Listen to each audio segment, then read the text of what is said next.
Food is fuel for your body, your mind, and definitely your sport. But let's face it, nutrition is confusing, and the expectations on girls and women to be thin and have a six-pack are exhausting. If you've ever been frustrated with your body, confused about nutrition, obsessed with eating healthy, or guilty when you don't, underate, overate, or overtrained, and overwhelmed with all the pressure, then this podcast is for you. Nutrition can be easy. You can take control of it, but it might start with letting go of control by asking for help and making a change. I'm Lindsay Elizabeth Cortez, sports dietitian and owner of Rise Up Nutrition, where I empower female athletes to overcome nutrition concerns and perform at their highest level, to stop being confused by all the mixed or harmful messages, and finally have confidence in your body as a fierce, fit, and fueled female athlete. Hi fans, welcome to the Female Athlete Nutrition Podcast. My guest today is Dr. Karlie Causey. She is a sports chiropractor, a certified strength and conditioning specialist, pregnancy and postpartum athleticism coach, and a level 2 CrossFit coach. More importantly, she is a mom to 2 who is ridiculously passionate about helping postpartum athletes and moms-to-be restore their bodies and move with confidence. This obsession led Karlie to establish Jen & Carrie, a postpartum activewear brand for athletes, and create her wildly successful postpartum restoration plan. Beyond being a mom and a competitive fitness lover, she has spent the last 17 years of her life studying the human body and learning how it moves. Earning her doctorate in chiropractic and a master's in human biology were just a start. She doesn't plan to stop learning anytime soon. She's a certified in the Webster technique and birth fit, and has served as the team chiropractor for the Seattle Seawolves and as the local medical director for AVP Seattle. So Karlie, thank you so much for joining. Yeah, thank you so much for having me. I'm excited. Yeah, it's one of those things where when I started this podcast for female athlete nutrition, personally, I had our female athletes of all age ranges, but like there's a sweet spot in my heart for our high school, college athletes, competitive athletes as well. And then it's like been so cool because I'm like, all right, like female athlete is not just a high school athlete. Female athlete is the mom athlete, the aging athlete, the menopausal athlete. And so it's been so nice to have other like experts come in like yourself that you focus on, moms and postpartum. And I know one of your slogans is every mom is an athlete, which I love. Yeah. We came up with that, my business partner, Jess and I. It means a couple different things to us. Like one, it means that, you can do all the things that you want to do as a mom. Being a mom is such a rewarding, as you know, a very rewarding job. And I love it, but it's not all I am. I was a college athlete. I was a highly competitive CrossFit athlete. And I wanted to be those things. And I wanted to encourage other women, if they wanted to get back to those things, whatever it is, running, weightlifting, all kinds of crazy stuff, that they can do that. And just because they're a mom doesn't change anything, Mm-hmm. And then also it means to us, like being a mom just in and of itself takes a lot of athleticism, you, first of all, I talk about birth, right? That's the most athletic endeavor that most of us will ever go through, right? So there's that. And then there's like the daily life of like, picking up a 25-pound car seat and lowering it down and boosting it into your car and like, lowering your baby down into a crib, which is like a hinge pattern. And so there's all these things that we talk about that are like, important for moms to be able to do and move freely and, with strength and confidence. And so that was kind of where our slogan came from. Totally. And I'm resonating with this so hard right now because as athletic as I was prior to having a baby, I've been hit since having Gabe, and who's almost 6 months right now. I think he's a week away from that, with like all these new aches and pains, specifically in my wrists and in my fingers, because I'm holding this now 18-pound baby all the time. And he wiggles a lot and I'm getting all of these pains. I'm like, oh my gosh, I need to take care of my wrists and my fingers way more than I ever did before because my sport for the last few years has been running. Did I pay attention to my wrists? No. That's one that catches a lot of women by surprise, actually. there's a couple pieces. One is that you're still nursing, I know. And so you still have relaxin in your system, until you're done nursing. And so when women are talking about, getting back to, where they were before or trying to build back strength, I always just caution them like, yeah, we can get you really, really close. We can work on stability. We can work on mobility. We can do a lot of things. But realistically, until you're done nursing, there's that last little piece that things are going to be a little more unstable than they were prior, Yeah. And then the other thing is, that mommy wrist, the mommy elbow, that's so real. Like I try to start with patients in my office when they're still pregnant, doing some like wrist roller exercises and stuff, because just in preparation for that and preparing for it, because people are like ready for like low back pain, from being pregnant, right? Yeah. Neck pain from nursing or upper back because you're like hunched forward so much. But the wrists and the thumbs especially people are not ready for it. So those, if you can strengthen some of like the forearm flexors and extensors with some eccentric, concentric loading, that can be helpful. So yeah, I got to start working on all of that because I'm feeling that for sure. And since we're just going with this, what are some of the other, you mentioned neck, lower back, what are some of the other like areas of the body that a mom athlete needs to pay attention to? Yeah. Well, you already hit it, the wrists and the thumbs. And then the other one I see sometimes is the feet. Because again, they do spread a little bit during pregnancy with the weight, with the relaxin, there's multiple kind of facets there. And so in postpartum, sometimes that's an area where women, especially if they're trying to get back into running or like a high impact, like lots of jumping too quickly, sometimes that can flare up and people are really surprised by that one too. So it's just like anything. I try to recommend people ease back into things slowly, work on stability at the core first, because, we can't expect our extremities to be stable if we're not stable in the core first, right? So absolutely. Yeah. Can you just explain to listeners, you mentioned relaxin twice. Can you just kind of explain what that is?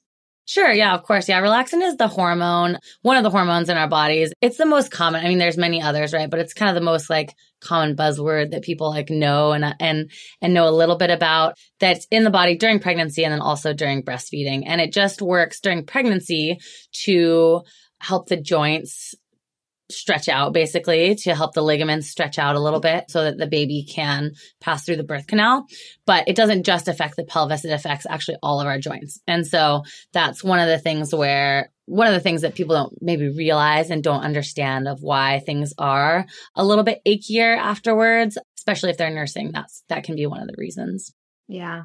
Yeah, for sure. Thank you for that. So I think kind of, because we jumped right into it, which I love, but kind of to backtrack, I'm always interested, Karlie, did your interest in helping women restore their strength and their bodies and get back to sport postpartum, did that start for you once you became a mom, or did you specialize in this before too? Yeah, I worked in it before, but I think as a lot of moms, this happens. My passion sort of ignited, after I had my first son. So I was passionate about it before and did a lot more in my office with patients. I wasn't doing as much. I hadn't made my postpartum plan that I use with women now. And I hadn't started this whole, postpartum activewear company. But once I had my son, and then you see we need this, women need this, I need to help with this. And so all of a sudden there's all these opportunities and it hits so much closer to home, It really does. It's such a crazy different life stage, and it hits you very fast. And your 9 months of pregnancy don't actually prepare you for it. At least it didn't for me.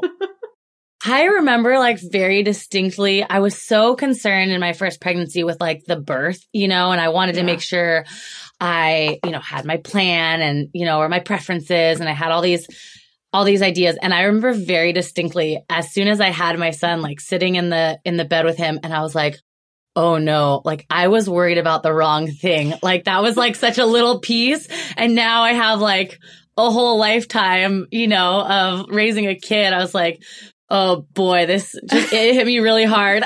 Yeah. Yeah. And it's also interesting too, just because I feel like it's something that before you have kids, you think about oh, I don't know. I don't even know what I'm trying to say with this, but like my sisters are moms and they were moms before me. And it's like, so I would listen to their mom life stories and struggles and be like, yeah, okay, cool. But it's like, and then when you go through it, then you really get it. You just really get it.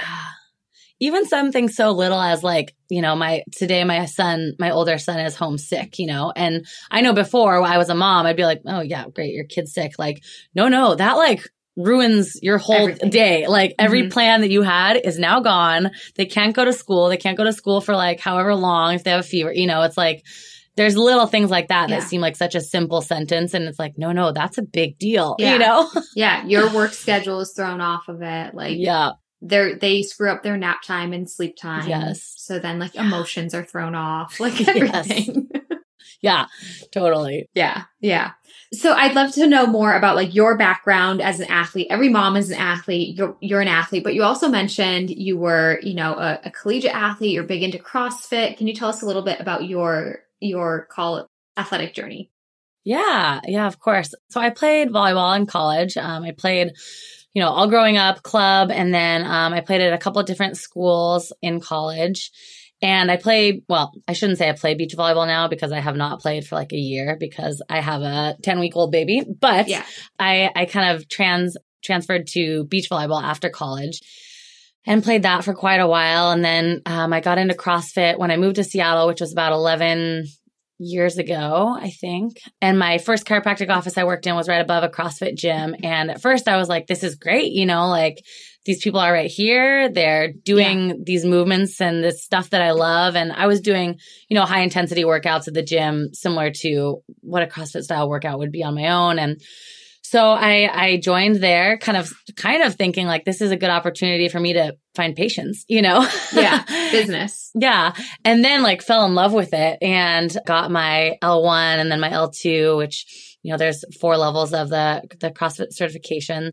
And so I've been coaching for about 10 years now and I love it. And now I'm a master's athlete. So that's like a whole new ball game, you know, and something that's like, I really, really enjoy. And I'm excited for next year to be able to compete again. And, you know, just not like I'm going anywhere with it, but just to, you know, local competitions and stuff like that. I just really thrive off of pushing myself and especially in a sport that is more individual. I've always done team sports. I'm much more of a team player. So, it's a different thing for me to push myself and work hard for myself rather than, you know, trying to support a team. Yeah, that's interesting.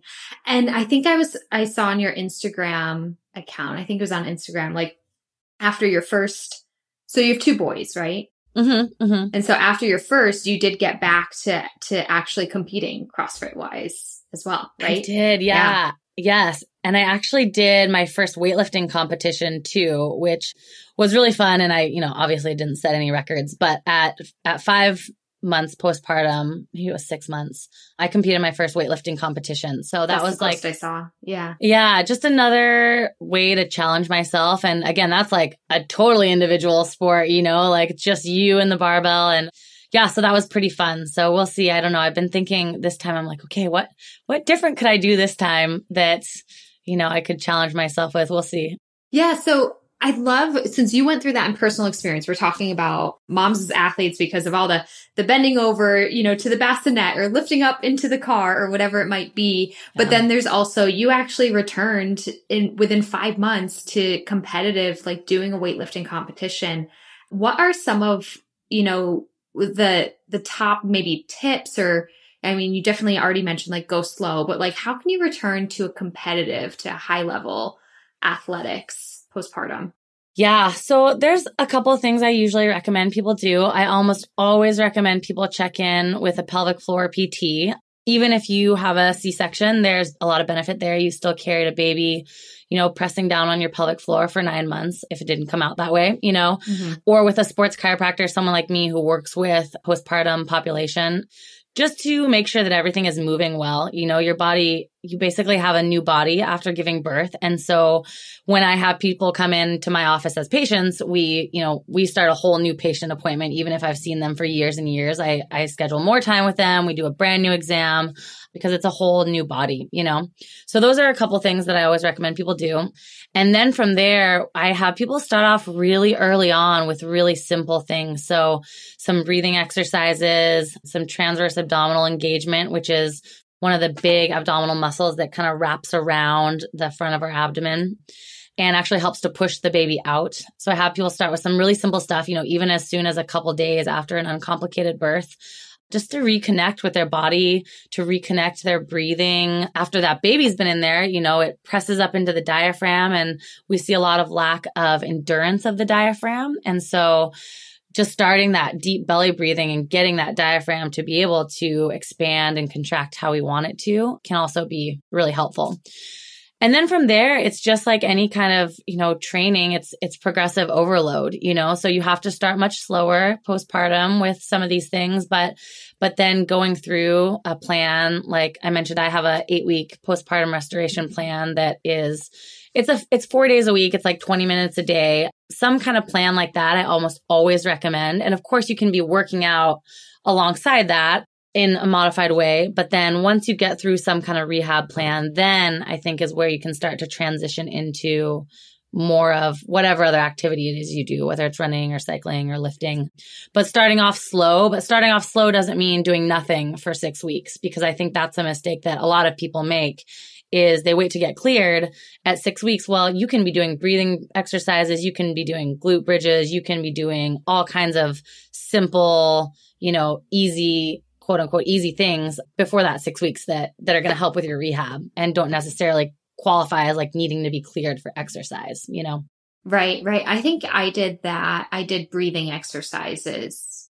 Mm-hmm. And I mean, it wasn't a big deal either. It wasn't like I had to dedicate, I was doing some breathing exercises in the shower or just I don't know, when I was just losing my mind and just laid down on the floor to cry for a minute. And then I was okay, let me do my breathing exercises. It didn't have to be this intentional exercise thing, but I was doing breathing exercises. And I think that was helpful. I don't know when I started, but I was doing that early on. So I think that's great advice. Yeah. And some people like doing it that way, right? Just kind of tying them in whenever they feel like it. Some people like having, even if it's not your normal exercise routine, having okay, here's 3 things, your abdominal breathing, let's say some transverse abdominal engagement and some glute bridges. And you're going to do, 3 rounds of however many. And this is what you're going to do 4 times a week. And then it's like they have a plan, they can feel like there's something for them. They're working towards something.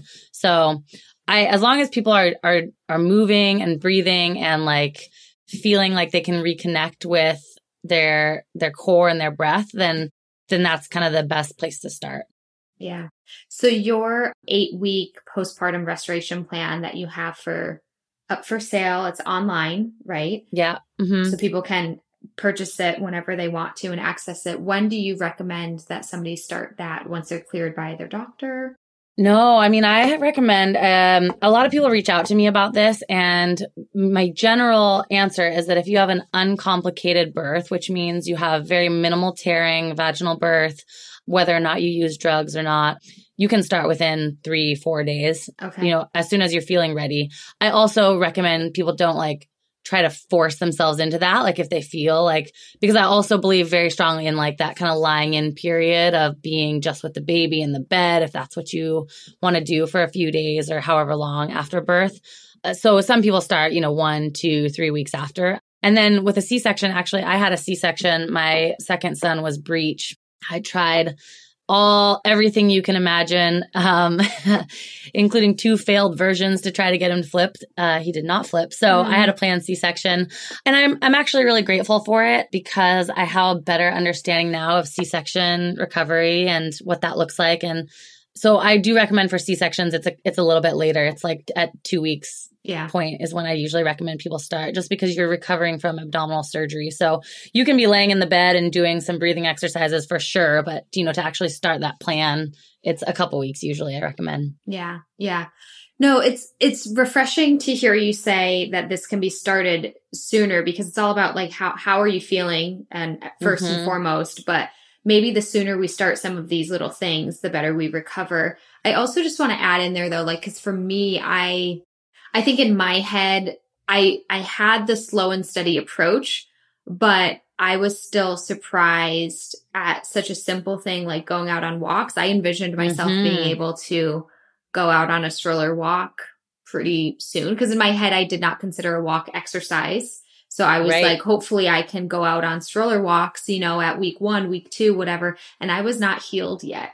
So I just feel like sharing that to listeners. It took me, I don't know. I think by week 4, I gave up on even thinking this, and I just had to mentally say, you know what, Lindsay, that's okay. So I think it was somewhere maybe around week like 9 that I finally could comfortably go out on walks, a simple walk. I was not comfortable going out on a walk for 9 weeks. Isn't it wild? Yeah. My first son, it was a vaginal birth, and same exact thing. Like, I was actually doing my rehab. I was doing some like kind of like where you kneel and then just kind of hinge back, like kind of sort of like a squat, but not, and some glute bridges, some kind of side planks from the knees. Anyways, I was like, these feel fine. I feel great. And then I went out for a walk. This was at probably like 2 weeks. And I like walked down the block and like turned around and went right back. I was like, nope, not ready yet. So it's just wild what feels good and what doesn't. So I always try to recommend, people listen to that and not feel like they have to force themselves. Like you're saying, like, oh, I should be ready. Like there's no should be. Like everyone is so different. And it's wild. Even the second time with the C-section, I actually felt much better like squatting. Interesting. I was squatting with weight much sooner, but my pelvic floor was nicely intact, right? So it was just like a different, like I had some scar pain, but so it's just every birth is different. Every person is different, and each thing has to be, evaluated on its own thing, not looking even back at a birth you had previously, because it's just going to be crazy different. Right. Yeah, that's really good. Okay, fans, I'm going to pause this conversation to let you ladies know about the Rise Up Nutrition Coaching Program. We have a lot of ways that we can help clients here at Rise Up Nutrition, and this is one of 2 amazing opportunities to get the direct help you need. With our team of sports dietitians, this program helps adult female athletes fuel to perform without strict dieting. How good does that sound? Finally, you will understand nutrition for day-to-day training, eat intuitively with foods that you love, and be race day or competition day ready with energy and confidence. We have more details about what's included and how we can help on our website, riseupnutritionrun.com/group coaching. Links are in the show notes.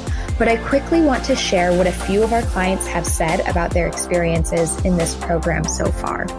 Sophie, a trail runner, says, quote, I really encourage anyone who has struggled with eating and lives an active lifestyle to consider this program, because it's so hard to know if you're fueling properly without someone on the outside looking in from an objective point of view. I now feel confident in my food choices, and more than anything, confident that I can actually eat more and that it will only benefit my health and my training. Sarah, another one of our clients and triathlete, says, quote, for anyone that is struggling with diet culture, a history of disordered eating, and is trying to learn how to eat and fuel, this is a program they should strongly consider. I've been active my whole life, and trying to fit a mainstream diet has never worked. In fact, it's created more problems than good. Working with Rise Up Nutrition has made things very simple. So again, if you are an adult female athlete that wants to perform better without strict dieting, click that link in our show notes to apply to the Rise Up Nutrition Coaching Program, and we would be thrilled to have you join us. Until then, we will get back to the conversation. I was wondering too, like, it sounds like what you do to me, I hope nobody on either side of this fence takes offense to this, but it sounds like what you do to me, in my knowledge, I'm like, well, it sounds very similar to maybe what a physical therapist might do postpartum. Can you explain kind of some differences between a physical therapist and a chiropractor, whether specific to your field or just more generally? Sure. Yeah. Yeah. It definitely depends on the type of chiropractor or physical therapist that you're looking into. Mm-hmm. The type of chiropractic I do is called sports chiropractic. And so it much more looks like physical therapy, actually. We spend longer with the patient. We do a lot of manual work, so a lot of muscle work. We do a lot of rehab, and we just operate on the understanding that, the muscles, the ligaments, the joints, the bones are all connected, and you can't just focus in on the bones without addressing the whole system, and giving the person some exercises and some rehab to basically take care of the problem so that it doesn't just keep coming back over and over and you're back in our office, every week for the rest of your life. Like, that's not what we want. Mm-hmm. Mm-hmm. So there's just some differences like that, especially when people are looking pregnancy or postpartum. I recommend people look for what's called Webster technique, is a really well-known chiropractic technique that is lighter force and really is designed to help just create as much room in the pelvis so that the baby can get into a good position. So you can imagine if like one hip is rotated forward, one is back, then that might lead the baby to like lean to one side or be turned in a weird way. And so it's just trying to like get the baby in a good position so they can be head down so that things can be as uncomplicated as possible. So that's one thing I usually recommend people look for during pregnancy, especially. But yeah, chiropractic. I just totally had a light bulb moment. Oh yeah. Towards the later half of my pregnancy, that third trimester, I knew that Gabe was sitting on my left side. I could feel it. Yeah. He was on my left side. My left leg hurt. I could feel that's where the weight was. Also, during delivery, we had an issue because I wasn't dilating because he wasn't like in the center. So like he was on my left side. All my pain, it was like I did get an epidural and I sort of only worked on my right side. Yeah. I had all the pain on my left side. Anyways, I had this huge light bulb because you were just saying like if your pelvis maybe isn't quite lined up exactly. And I've always had a slight, I'm going to say it wrong, but like whenever I've had physical therapists look at me, it's like one leg, like my pelvis is like slightly tilted, right? If that's always been the case for me. So I don't know. I just had a huge light bulb moment that I was like, that's probably why Gabe was on my left side. Yeah. And some people have that right before even getting pregnant, like you're mentioning, and then it gets accentuated because of the weight, because of the baby, because of the ligaments relaxing and all that stuff. So yeah, but it's also something you can look at in postpartum at, rehabbing specifically to try and keep everything around your pelvis strong to help so that hip doesn't rotate forward or backwards. Literally today, I got up from my seat and like my left hip and then my left leg, therefore was like, oh my God, I can't like walk right now. So I'm still having this issue. I need to look into this. So Webster technique I need to look into.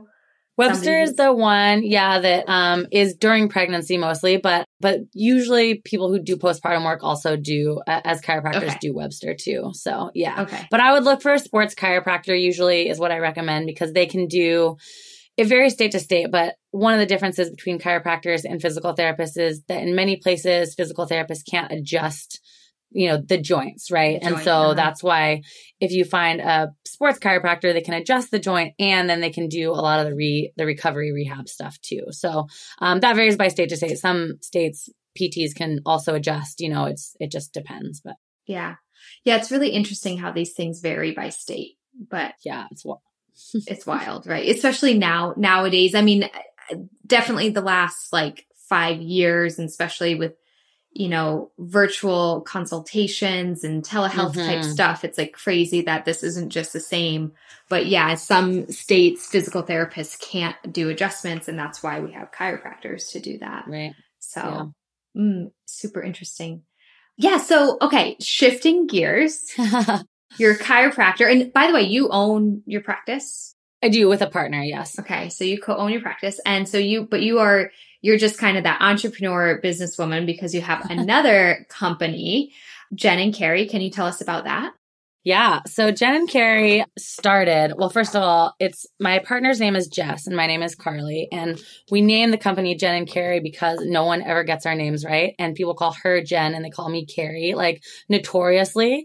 And so we were like, Jen and Karlie, they sound like your cool mom friends that like, you know, have all this like mom knowledge and you just want to hang out with them. So that's where the name Jen and Karlie came from. But we've almost perpetuated the problem now because now we get emails and it's like addressed to Jen and Karlie and we're like, okay, well, I guess we did that to ourselves, right? Well, I know. I did the same thing. I was like, but it's Karlie, so who's Karlie? Yeah, I know. So we started it after the birth of my first son, and she was over at my house, and I was complaining because I was just getting back to working out. I think it was like around 4 or 5 months postpartum, and I was in the gym, and I was complaining about the sports bras and the nursing bras, and I hate the big clips. I like just detest them.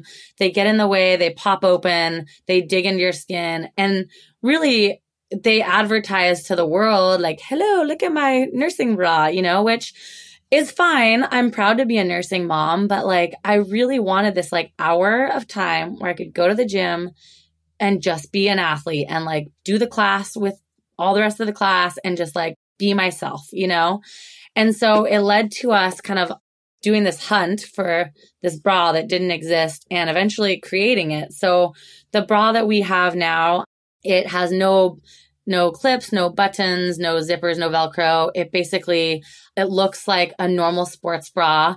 And then it pulls up and then kind of has a layer that pulls down on the inside. So it's pretty fun because we have some friends who aren't moms that we had try it on and, you know, jump around in it and stuff. And they were like, it looks just like a normal bra. And we were like, yes, that's what we want. Like, you don't even know that you just said exactly what we wanted to hear, you know? Mm-hmm. And we designed it. We did a lot of rounds of design to make sure that it was good for high impact activity so that, you know, women with larger breasts than they're used to would feel comfortable running and jumping and doing all the stuff that they wanted to do in it. So we're looking forward to developing more products too. We have a couple coming down the line, but right now we're just trying to get that one out there and support women in any way that we can into getting back into the activities that they want to get into, you know, and really to empower them to feel like themselves. That's really our goal. So however we can do that, that's my goal. You know, I do it in my clinic with patients. I do it with my postpartum plan. And now we're doing it with this company of, you know, designing activewear to just get women back to doing what they want to do. Mm-hmm. Yeah. Well, I'm grateful for it. I'm super excited because mine just came in the mail today. Oh, good. Like, yeah, I checked the mail like 20 minutes before our scheduled time. So it just came in. So I'm really excited to wear it and try it out. But it's really true. Like, I think that before having Gabe, I bought like one nursing sports bra and then like one regular nursing bra just because it's like I didn't really know what I was going to need. I figured I would need it, but I didn't know, you know, and then your body shape changes. So then it's this constant like need to buy new things all the time, right? Like I feel like the last 5 months, I'm like, oh my gosh, I'm just buying new things all the time. Like baby shower was nice and everything, but like I need more things constantly. And there's so much trial and error, unfortunately, too. Like I bought, even just with shirts, like I bought these shirts, nursing shirts. And in the end, I'm like, you know what? I'm better off just wearing a big baggy t-shirt or the nursing bras have been difficult. And with the sports bras too, it's like, in theory, you're thinking, well, like, just wear a regular sports bra while you work out? Well, no, because you probably had to feed the baby right before or right after, or like, where are you going somewhere with the baby? And and again, your shape has changed. And so there is such a need for it. And I'm really excited because I actually hadn't really found a great nursing sports bra myself. I have a few and I'm kind of like, meh. I know. Well, that's exactly right. Like that's how I felt. And so this one that we've designed, we usually tell people you can wear, it's funny because I can actually wear like a small, a medium, and a large. And like for high impact activity, I wear a medium, but like I don't want to wear that medium all day, you know, because it's just like, it's a little too tight, but I can totally wear a large all day but I couldn't jump around in it. I couldn't go for a run in it, you know? And then like prior to getting pregnant, I could wear a small, and early on in my pregnancy, I could wear a small. I definitely couldn't wear a small right now because I'm still nursing also. So it's interesting. We're designing one that you can wear all day, more of like a medium impact, but the same reason, right? We were like, we want something that is like women can wear to work out and then like immediately feed their baby, and not have to worry about like trying to get out of this like wet, nasty sports. It's like the worst. Yeah. While you have a screaming baby too. Yeah. And they're hungry and you're like, so yeah. So yeah, it's been an interesting journey just to like, see how that's working and just to hear some people's stories. Like we had a mom who tandem fed her 2 twins, like right after a race, like a 10K. And I was like, you are like a superhero. But like, seriously, we were so happy to be able to help like facilitate that, like at the finish line, basically, she's like tandem feeding 2 babies. Awesome. So yeah, that's amazing. Yeah. There's been some cool stories like that. So yeah. Well, thank you so much for, helping, figure out what women really need for this phase of their life, both with physical things like an appropriate active wear, as well as the more personal things like, figuring out how to rehab and strengthen their body and everything. I'm like brainstorming. I don't know if you're willing to share what other things you have in mind, but I'm just thinking myself, like I needed to buy a whole new wardrobe. Like I needed new shorts, and I really embraced the high-waisted style during this time in my life. And I really appreciate it. I know. I'm so happy it's so popular right now. I'm like, please never go away because it really just helps to hold everything in there. Yeah. Yeah. Because I don't think I've really had too many high-waisted clothing items before, even though they were coming into style, but especially not activewear. And then, I had to run out. I was like starting to do some workouts again. I was like, well, I need new shorts. You just need new stuff all the time. Yeah. Well, and eventually we'd love to go down that road of, pants, shorts, underwear, all that kind of stuff that can be, I think there's a way to do it where it can be really useful postpartum and you can continue to wear it. Like with our high impact bra, we've had multiple people say that they'll keep wearing it, because you can't tell it's a nursing bra. So you can just keep wearing it. If you're not nursing, it's fine, so which makes sense. When you buy something, like you're saying, you spend money on something, you want to be able to use it long term and not just, I don't like just throwing things out, so I think there's a way to do it and we're going to work on that eventually, but it's a long road. So we'll see what we can come up with. Yeah, no, I like that idea because, especially even with nursing, I'm grateful to still be nursing, but there's like, who knows if my supply drops in 2 weeks and I can't anymore, so right. Which has actually held me back from buying new things because I'm like, well, what if I don't need it for that long, which is, crazy. But yeah, you want to, no, I'm super excited. They're beautiful. They look beautiful. They feel nice. So I'm going to get a workout in hopefully tomorrow and try it. And I'm super excited. Good. Yeah. Well, Karlie, thank you so much for having this conversation, for supporting mom athletes everywhere in your local clinic, but also with all of your resources online, your postpartum restoration plan, the activewear, the sports bras. Where can people get in touch with you and follow along? Yeah. So on Instagram is probably the easiest. I'm at Dr. Karlie. It's Karlie. And then also Jen and Carrie, JEN and KERI. And then same thing, jenandcarrie.com is where the bras are. And we're trying to do more and more blog posts and like helpful things there too. So we're still, building that up more and more, but there's some good blog posts about postpartum rehab stuff there. And my website is karliecausey.com. So any of those places. Awesome.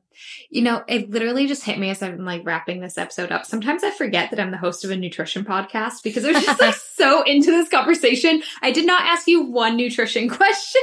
Yeah, that's okay. Maybe we'll have to chat again. We can talk about nutrition. Oh, it's too funny. Well, I do always add some fun questions at the end, and one of them is food related. So we can dive into it a little bit. Yeah, these are just my fun kind of wrap up questions. Karlie, if you could eat one food every single day for the rest of your life and never get sick of it, what would it be? Okay, so I've listened to your podcast, quite a few of them, and I have been like hemming and hawing over this because I'm like, okay, is it like the thing I think is most delicious? Is it something that's supposed to sustain me for my whole life? Like, so I've thought way too much about this. So anyways, my answer is, and even last night, my husband, I was like, okay, what do you think my answer is? My answer is a breakfast burrito because I never think I could get sick of a breakfast burrito, and I could be sustained by it probably for my whole life with the veggies and the proteins and the fats, you know? So I think that's my answer with like eggs and sausage and a bunch of veggies and cheese and stuff. I love it. Yeah. No, that's a good, I'm so glad you put thought into this. It has to be, I have to love it, but it has to sustain me. Right. Yeah. I'm like, I can't just say like chocolate or like raspberries, you know, like that's not going to keep me alive. And I was like, my husband's like, I don't think this is like a real question. You're really thinking too hard about this. I've thought long, seeing as I ask everyone else about it, I've thought long and hard about it myself too. And I still like, I have some answers, but it's a hard one. So yeah. What's your answer? Well, it's kind of stupid, but, it's going to start with being coffee, because I already do that and I love it. And it does not sustain me as fuel, no, but like, right. It really does, sustain you in many other ways. Sustains me in many other ways. And also then like, I truly love the flavor of coffee. So like my favorite, like ice cream is going to be coffee flavored ice cream. Like I love coffee things, coffee, everything. But no, I honest. And then like my other answer, I don't know if I've shared this before because I feel like other guests like we have talked about this. But my other answer is it's too vague and I need to narrow it down. But I love like lunchtime. I love soup salad sandwich combos. Like I could I could eat that all the time. Just a soup salad sandwich combo. Yes. I'm getting hungry now. I know. That's what I do to people. Well, I'll ask our follow-up questions, still not directly nutrition related, but what's your favorite sport to participate in? It feels like cliche saying it now, but I think now it would be CrossFit as a sport, either as an individual or as a team. I think that would be my favorite to participate in for sure. And how about as a spectator? As a spectator, I will definitely be beach volleyball. And one of the reasons, I've worked with professional beach volleyball in the past, and they are just amazing athletes. It's a college sport, women's sport now, which it wasn't when I was in college. So that's been really cool because the level of play and these girls are just amazing. And especially women's beach volleyball, I love the men's game too, but it's different. You know, the women are just, I don't know, they're so athletic and so fast and so like tricky, you know, so that's for sure my favorite to watch. It's actually one of my top spectator sports as well as volleyball and beach volleyball. I think it's crazy how different the two sports are though. Oh, so different. I don't hardly watch any indoor beach or any indoor volleyball anymore, but also beach volleyball is like outside and you can like have a beer and like, it's just the best environment. The fans and the crowd are always like so fun and into it. And so it's really fun. Yeah. You're in Oregon now, but where did you grow up? I'm in Seattle actually, but I grew up in Alaska. That's okay. I grew up in Alaska. I was born and raised there. So there wasn't much beach volleyball there, obviously. Okay. So okay. Yeah. So do they have it in Seattle? Do they have much beach volleyball? Yeah, we live in West Seattle. So there is a beach here. And then there's a couple other, kind of areas around that have beaches and places like actually in Oregon too. I learned to play beach volleyball in Oregon at like just a beach court that was set up at a bar, not anywhere near a real beach. And then there are some indoor sand facilities now too here and in Oregon also, which is really cool because then not only do beach volleyball players train there, but they bring, other high school, college athletes will go and train on the sand too because it's just such a great, way to build some strength. Yeah. Interesting. Yeah. You're just bringing me back to my days in Florida when I'm not a volleyball player, but that's what you do. You just on the weekend, you go to the beach and you find a pickup game and I figured it out and it was really fun. So yeah, it's so fun. Yeah. So Karlie, if there's a female athlete out there that you want to give a shout out to, whether professional or someone in your local community or personal life, who would that be and why? Yeah, I thought way too hard about this one too, because I'm like, who is like, we support moms and we just like love the mom, athlete, entrepreneur, all those kind of qualities in an athlete, I guess.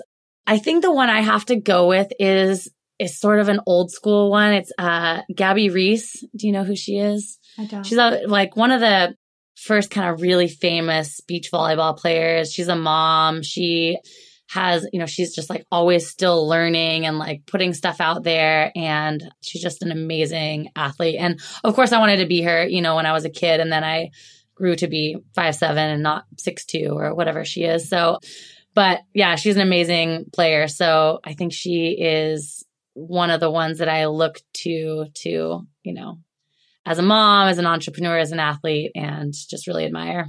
Amazing. So shout out to Gabby Reese. I will have to follow along with her. And I hope that all of our listeners follow along with you as well. This has been incredibly helpful. And I love how you are helping moms, female athletes. We appreciate everything you do. Oh, awesome. Thank you so much for having me. I really hope you enjoyed that episode, and thanks for listening. But before I let you go, I have free resources that you can have access to right away, right now, so that you can start fueling your body as a fierce, fit, and fueled female athlete. First, I have your Red S recovery race. If you've ever wondered if you might be struggling with Red S, curious to learn more, or know you have Red S and are looking to recover fast, then you can head to www.riseupnutritionrun.com/RedS and download the Red S Recovery Race. See how you place and figure out the next steps to recovery. Plus, while there, I have a few other great resources for you, including 3 nutrition secrets that every elite athlete swears by, and access to a private Facebook community, Female Athlete Nutrition. So again, to gain access to all of this, head to riseupnutritionrun.com/RedS. That's /REDS. And you can gain access and get the help you need fast. Too many girls and women and female athletes struggle with nutrition, but you don't have to any longer. Become fierce, fit, and fueled. Links in the show notes, and I'll see you next time.